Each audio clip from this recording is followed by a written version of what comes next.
of 1812, Americans were increasingly angry with Britain for violating the neutrality of American ships to the detriment of France.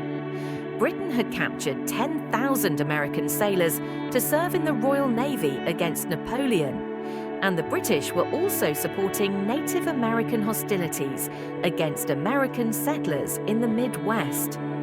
The Americans also hoped to annex all or part of British North America. Despite opposition from the northeastern states, especially the Federalists, who did not want to disrupt trade with Britain, the United States Congress declared war on Britain in June 1812. The war was a disappointment for both sides. Each side tried to invade the other, but was beaten back. The American High Command remained powerless until the last year. American militias proved ineffective because of the reluctance of soldiers to leave home, and repeated attempts to invade Canada failed. The British blockade damaged American commerce, bankrupted the treasury, and further angered New Englanders who smuggled supplies to England. Americans under General William Henry Harrison finally gained control of the waterways on Lake Erie and defeated the Native Americans under Tecumseh in Canada, while Andrew Jackson ended the Native American threat in the Southeast.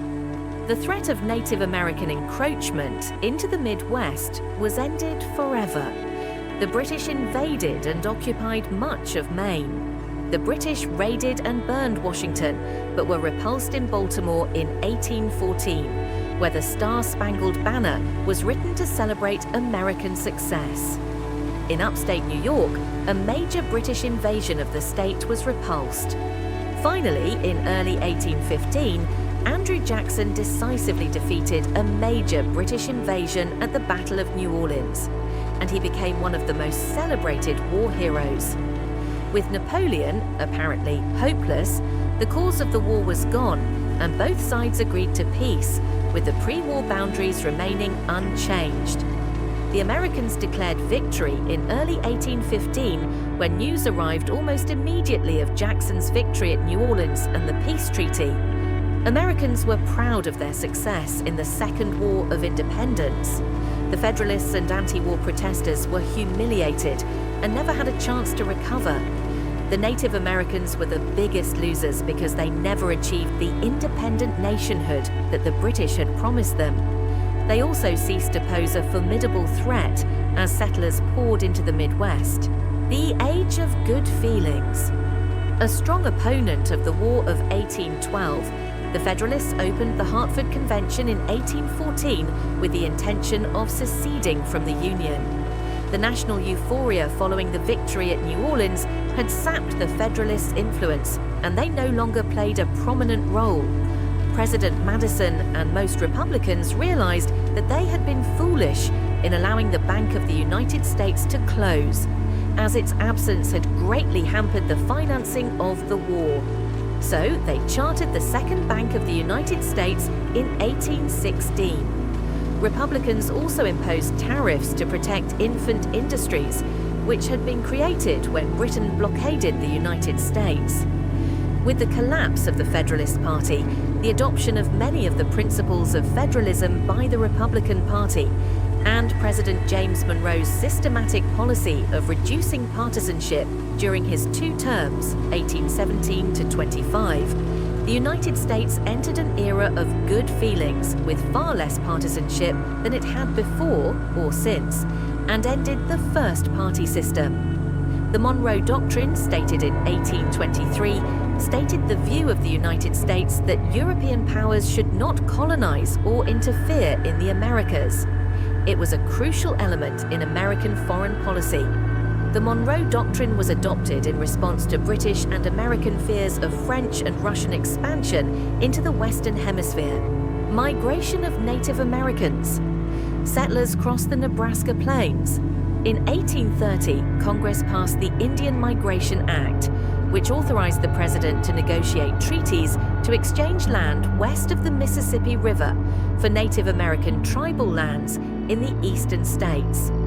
Jacksonian Democrats demanded the forced migration of Native Americans who refused to submit to state laws to go to reservations in the West.